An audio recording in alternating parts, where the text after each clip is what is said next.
La tempête avait poussé le vieux Rafio sur les rochers il y a déjà bien longtemps. Erwan fut le seul rescapé de cette terrible nuit.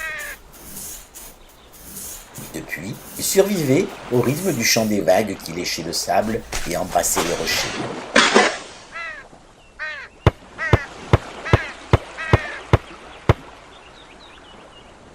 Il avait fait maintes fois le tour de l'île et n'avait trouvé que les ruines d'un vieux fort désaffecté, que la carcasse grise d'un avion échoué là. Il n'avait trouvé nulle autre forme de vie que la sienne, si ce n'était ces requins qui semblaient protéger l'île des intrus ou alors empêcher quiconque de s'y enfuir. Un matin, une fois le manteau de brume évaporé, il vit sur le petit îlot voisin une forme grise allongée sur le sable et découvrit un drôle d'objet métallique qui bougeait, qui se leva et regarda dans sa direction avec ce qui lui servait Dieu. Erwan n'avait jamais vu de robot, ne savait même pas que ça existait. Il doit y avoir un homme dans ce costume de ferraille, pensa-t-il d'un geste peu assuré, et il lui fit signe. Le robot, que le sel de la mer avait quelque peu déréglé, répondit avec un geste maladroit. Erwan n'était plus seul. Il avait trouvé son vendredi. Il allait pouvoir parler à autre chose qu'un arbre et, pour peu que l'homme en métal fût pourvu de la parole, communiquer avec lui. Encore fallait-il que tous deux puissent se rejoindre. Erwan ne pouvait quitter son île, ses provisions, son bateau. « Viens !» cria-t-il, joignant le geste à la parole. Mais le robot, qui n'était pas insensible à l'invitation, lui répondit par une moue qui en disait long sur ses facultés en matière de nage, de flottaison et d'allergie aux requins. Erwan, déçu, se mit en quête d'une solution.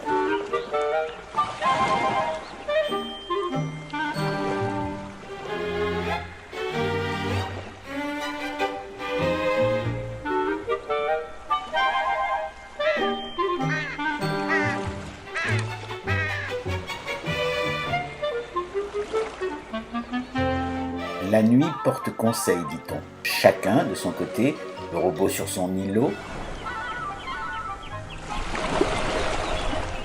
et Erwan dans la carlingue du vieux zinc, rêvaient d'une amitié naissante. Eux, un monde indifférent à la beauté des choses, avait fait s'échouer sur deux rives distinctes, sur deux lopins de terre séparés par la mer.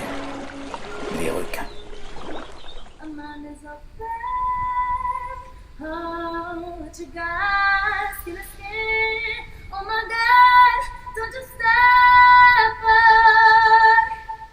Au petit jour, à quelques lieues de l'île, deux autres naufragés d'un temps révolu voguaient au fil du vent.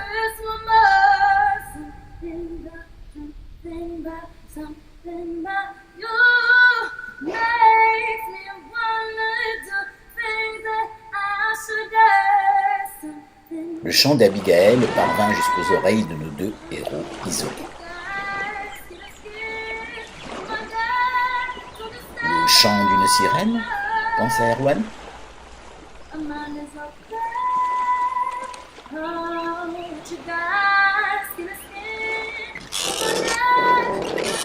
Pensa le gentil robot.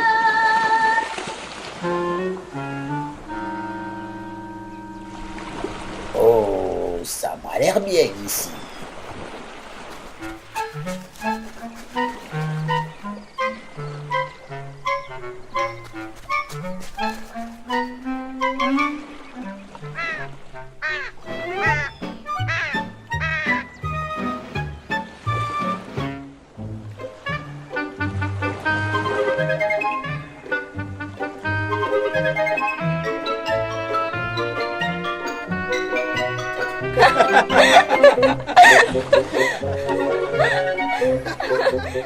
Ces pirates-là n'étaient pas sanguinaires, loin s'en faut.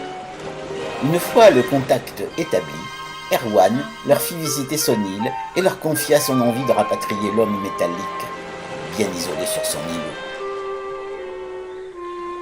« Ah, plus on est de fous, plus on s'amuse !» assura le pirate avec ce drôle d'accent qui faisait tout son charme. Et grâce au radeau, notre gentil robot fut ramené sur l'île des confusions. Et si un soir vous passez non loin de là, peut-être découvririez-vous autour d'un feu de camp ces quatre-là faisant la fête.